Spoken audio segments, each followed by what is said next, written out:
ilang syudad. Unya gitawag niya ang iyang mga sulugoon og giingnan. Andam na ang akong kumbira sa kasal. Apan dili angay niini ang mga tawo nga akong gidapit. Busa pangadto kamo sa kadalanan ug dapita ang tanan nga inyong makaplagan. Ug ang mga sulugoon mga nangadto sa kadalanan ug gidala nila ang tanan nga ilang nakaplagan. Maayo og dautan ug napuno sa tawo ang dapit nga gikumbirahan.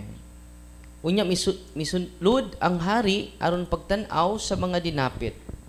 Kung nakita niya ang usa ka tawo nga wala magsulob og bisti sa kasal, ipangutana siya sa hari higala, giunsa man nimo pagsulod dinhi nga wala ka man magsulob sa bisti sa kasal. Apan wala mo tingog ang tawo. Unya mingon ang hari sa iyang mga sulugoon, kapusa ninyo ang iyang mga kamot ug tiil, ug ilabog siya ngadto sa kangitngit sa gawas, didto maghilak siya nga magkagot ang iyang mga ngipon. Ug gitapos ni Jesus ang sambingay sa pagingon kay daghan ang gidapit, apan tiyutay ra ang kipili. Ang ebanghelyo sa Ginoo. Daygon ikaw, O Kristo, palihog manglingkod. Magandang tanghali sa ating lahat. Kasama ko ngayon si Father Salon, ating Chief Exorcist dito sa Diocese of Tagbilaran. So, ngayon, ang mga pang-exercise natin, hatiin namin para madali tayo matapos ngayon. At kayong lahat, i-deliverance po kayo lahat. And after that, lalabas ako mga 4 for anointing of senses, yung mga may sakit, anointing of the sick. Yung mga walang sakit dito, yung mga lola dito, yung may tunay na sakit dito banda for anointing of the sick. Pero ngayon, punta muna tayo sa Ebanghelyo. Ang ganda ng Ebanghelyo. Ang Panginoon ay laging nag-serve sa atin ng kumbira, fiesta. Ito po ang tinutukoy niya. Ang misa po ay kumbira. No? At ang kinakain natin, the best food, hindi yung pagkain na malalanta. Pagkain na maghatid sa atin sa buhay na walang hanggan. Pero marami sa atin busy nandito sa Ebanghelyo, hindi nag-attend sa kumbira. No? Every time you go to Mass, you are attending the most solemn feast, and it is celebrating Jesus. No? The sacrifice of Jesus for all of us, remembering His pain, remembering His sacrifice for all of us. Mahal ka ng Panginoon. So yung mga sakit mo, i-offer mo yun sa Panginoon. Yung mga oppression ng kaaway natin, i-offer mo sa Panginoon lahat. Because He suffer for all of us. So nang nangyari dito, may isang tao na hindi nakasuot sa uniform. Bakit? Hindi siya susunod ni Kristo kapag sakripisyo na ang pag-usapan. No? So, gusto niya instant healing, instant liberation.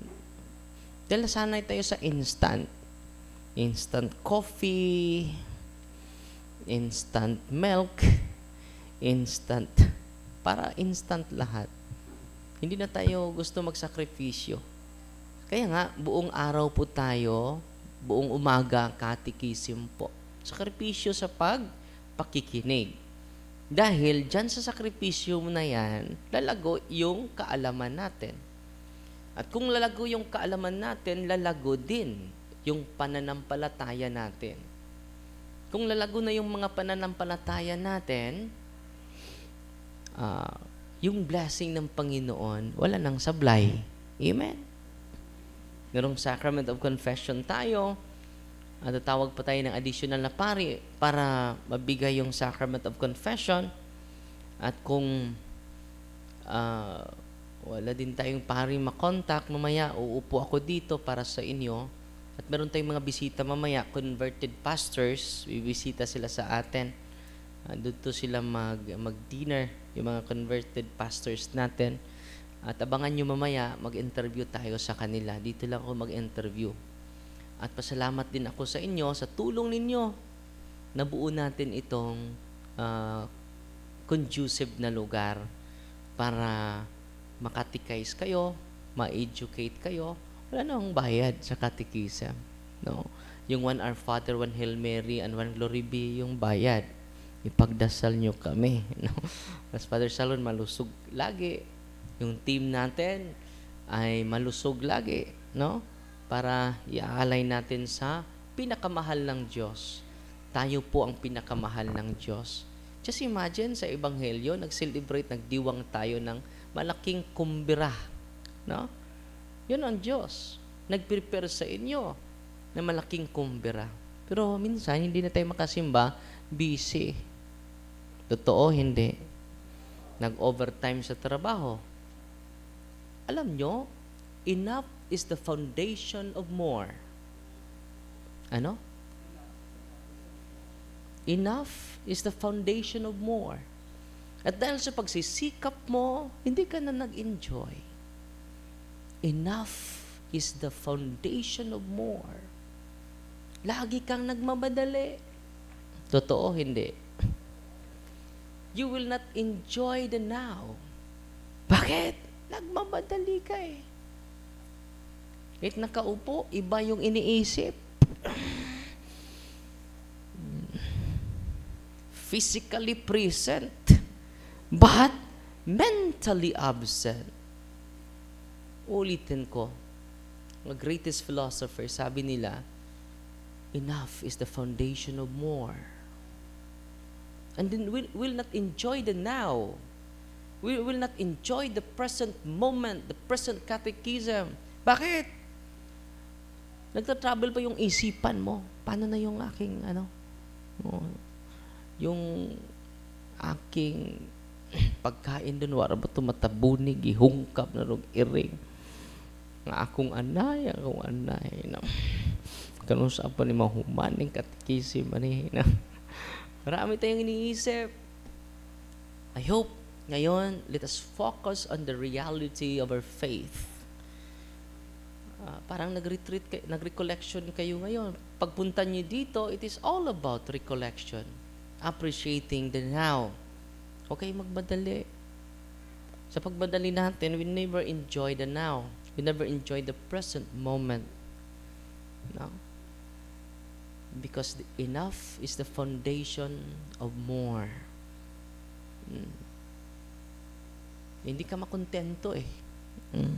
Overtime dito, overtime dire. Pag human, sakit pa bitaw. Niabot na dire. No? Kita nun ta. No? Doon na po dahil na rason. No? Everything has a reason. Amen? Last Sunday, may ini-exercise kami from Mindanao. Yung mga demonyo sa loob ng katawan niya, nagsasalita. At siya po ay ungo, wakwak. Kahit hindi tinatanong, no? Nagsasalita yung ungo, no? Yung wakwak sa loob ng kanyang katawan. No? Paano niya nakapasok siya? For how many years pala?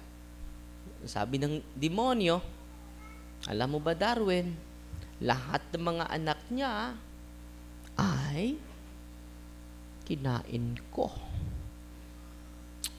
Diyan pa sa pupunan niya, kinain ko na, ang sarap. Wow! Yun po yung manifestation ng demonyo. And then, tinanong ko yung pasyente, na miscarriage ka ba? Yes, 3 beses. No? At nagpakilala pa yung aswang. At yun po yung pangalan ng kapitbahay nila. No? Kaya pala, Father, tingin ng tingin sa akin. While nagbubuntis pa ako. 3 times na miscarriage po siya. So, yun ang kanyang story at sinabihan ko siya, hindi naman lahat ng sinasabi niya ay totoo. Because demons are master of deception. Pero posible din, totoo. May mga possibilities. So, hindi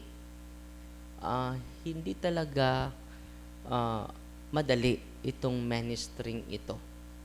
Dahil ito yung isi-share ko sa inyo, continuation po ito, yung demonic obsession,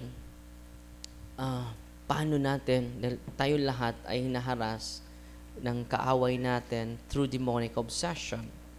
Sabi ni Father Francis MacNaught, various difficulties of those diabolically obsessed. Ito po yung mga difficulties namin. Hindi, yung sinasabi niya, makarelate na po kami sa ministry, Father Salon, at sa team deliverance ministers natin.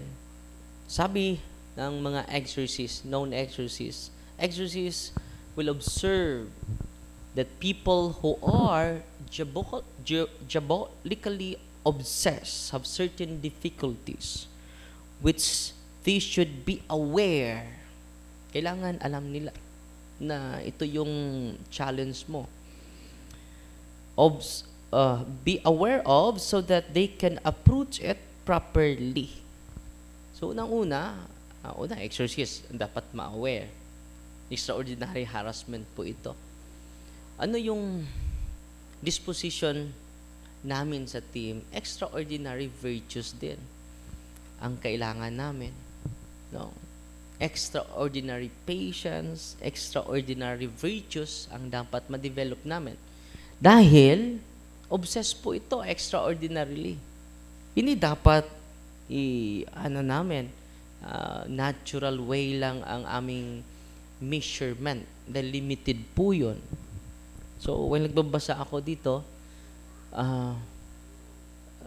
yung reflection ko, kailangan pala yung exorcist at yung team natin may extraordinary virtues. Kaya kung wala, hindi tayo, pati yung deliverance minister na-deceive sa demonyo. Di ba?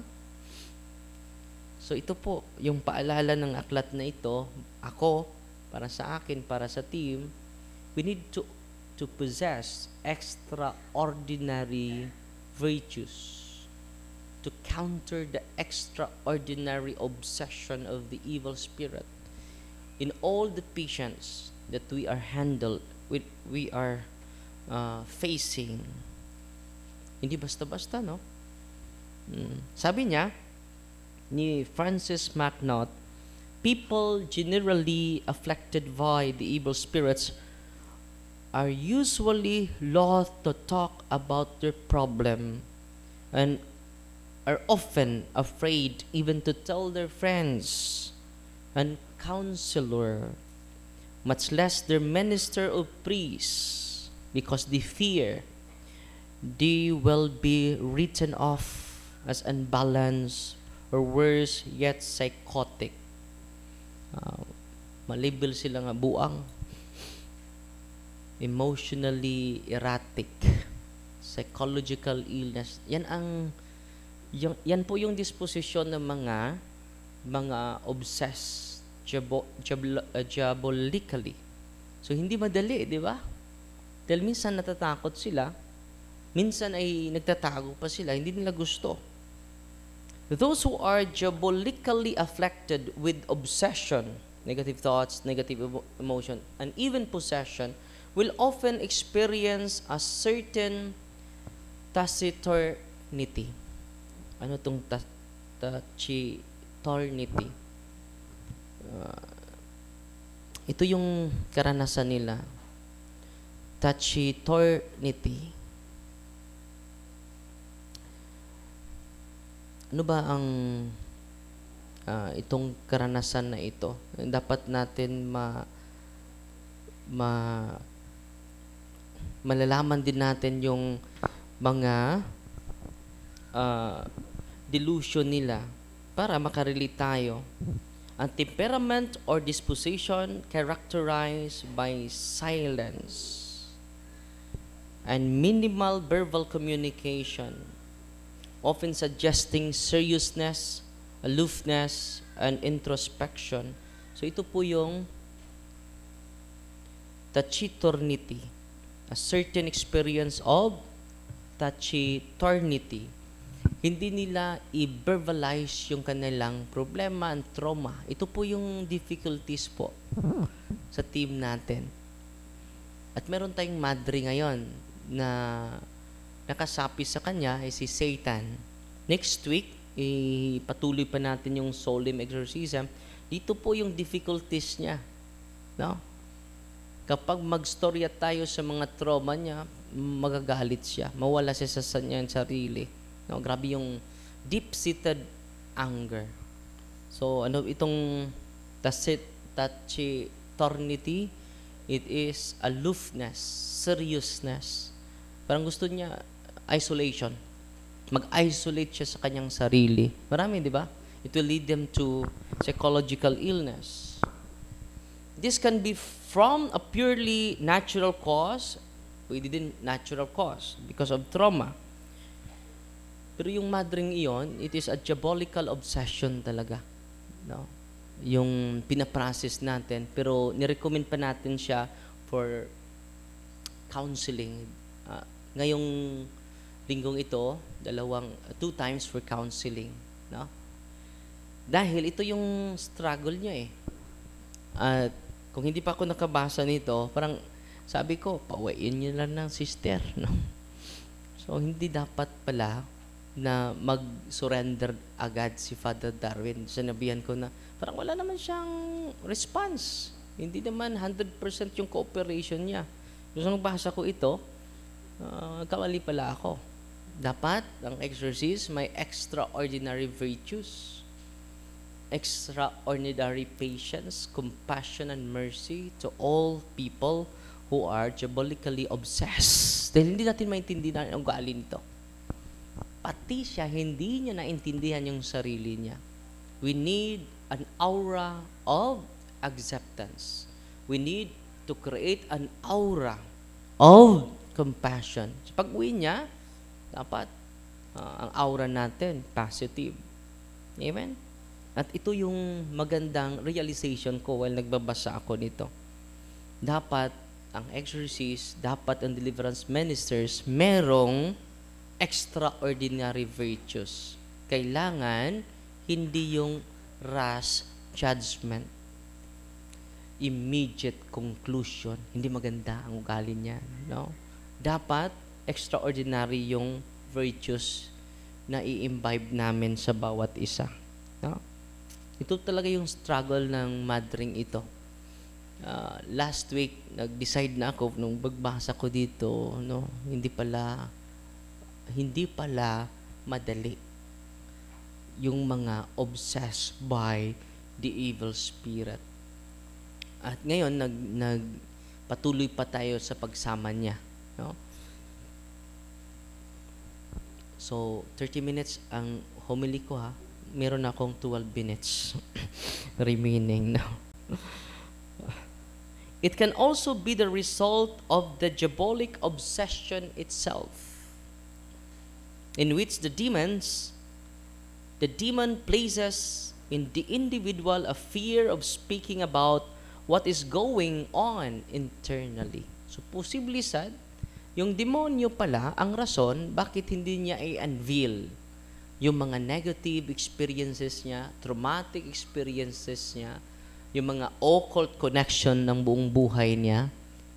It might be the demon is the one blocking to unveil yung tunay na karanasan niya. Sometimes, it comes in the form of just blunting the person, either in the imagination or emotion, in relation to speaking or communicating with others about it. So, meron kami mga pasyente, marami dito. So, kailangan pala extraordinary virtues ang dapat hingin namin sa Panginoon. Hindi yung rash judgment, immediate conclusion. No? Dapat, it is based on extraordinary virtues na kailangan namin at sana ipagdasal nyo ang team namin. No? To obtain extraordinary strength, extraordinary virtues sa pag-handle namin sa mga hindi madali po. Hindi po madali. Amen? At kung may sisigaw mamaya, huwag kayong tatakbo ha. No? Hahabulin nila kayo. No? Habulan kayo dito. Malaki naman yung area natin. Okay lang. No? Patuloy tayo. At other times, demons can affect the person's images in his imagination and his emotions so that he cannot communicate accurately or clearly what he is experiencing. At other times, especially in cases of possession, they can have the individual who is obsessed, opposite din ito, obsessed communicating accurately about what is actually experiencing. And yet, this is a modification either in the medium between the exorcist and the demoniac or simply affecting the exorcist's perception so that he cannot grasp clearly what the individual is truly saying. Meron din tukatib. Kahit hindi mo tinanong. Last na in-exercise ko last Sunday ay isang guro. No. Isang guro na, just imagine ha, nagplano na siya na magpakamatay siya. Well planned. Isa yun sa mga struggle niya. Guro. Yung asawa niya ay seaman. No. Siya po yung last na exercise ko last Sunday. Bago po yun. First time nila na-exercise. Nandyan yung kanyang asawa. And then yung plano niya, magpakamatay siya at isama niya ang dalawang anak niya. Grabe, no? At nung nag-interview pa lang ako, nagbabasa lang ako sa kanyang narratives, sumusuka na. Sticky saliva. Grabe yung pagsuka niya. No? Ang daming demonyo din sa loob ng kanyang katawan. So yung mga narinig natin na suicidal tendency, sinama pa yung mga anak. No? Hindi yun ordinaryo. Hindi po yun natural accident. It is an extraordinary diabolic attack. At di ba, nakatikize na kayo, gamitin nyo po yan in your own context. Kaya may center tayo para ma-empower kayo. Sana po after sa catechism natin, you are dependent on God, not on us. Ulitin ko ha, you become dependent on God, not to us. Kaya nagla-live tayo. Bakit? Anong pakay ko nagla-live tayo? Para makinig kayo while naglalaba kayo. Kikinig kayo while nag-aatuli kayo. No? Kikinig kayo while nanutbrush. So, meron tayong YouTube channel, Facebook account, para unending po yung pag-aaral natin. Amen? Last 7 minutes. Nagta-time ako dito, no? Another difficulty that those who are diabolically obsessed experience is being blocked from self-reflection and being blocked from reflecting on what one is doing. So, i-block niya yan sa ating imagination lang. So, hindi na tayo makaintindi. Dahil may binablock na ng demonyo eh. Na tayo na nandito. Grabe yung occult practices mo. Hindi ka open. Iba-block ng demonyo yan. Okay lang ito. Nag-enjoy naman ako. No? Yun ang ng demonyo. Meron kaming pasyente dito na isusulat niya yung mga kasalanan niya.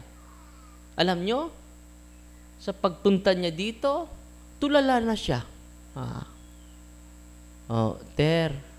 Magsimula na tayo for confession. Nasulat na niya. Na blanco yung utak niya. Ito po yung example nito. Marami kaming pasyente. Posible meron na tayong alam na masama ito, pero hindi natin na-surrender. Because demons is blocking from self-realization, self-reflection, being blocked from reflecting on what one is doing. Very often, these particular areas in which the demon is affecting are precisely the areas of self-image being distorted. Ang self-worth mo ay nababatay sa sinabi ng asawa mo. Ang self-worth mo ay nababatay lang sa opinyon ng mga tao. And then, ang dali mo magalit. Ang dali mo mawala. Because your self-image is being distorted. Don't forget that you are the image and likeness of God. Kahit ano pa sabi ng mga tao sa iyo. No?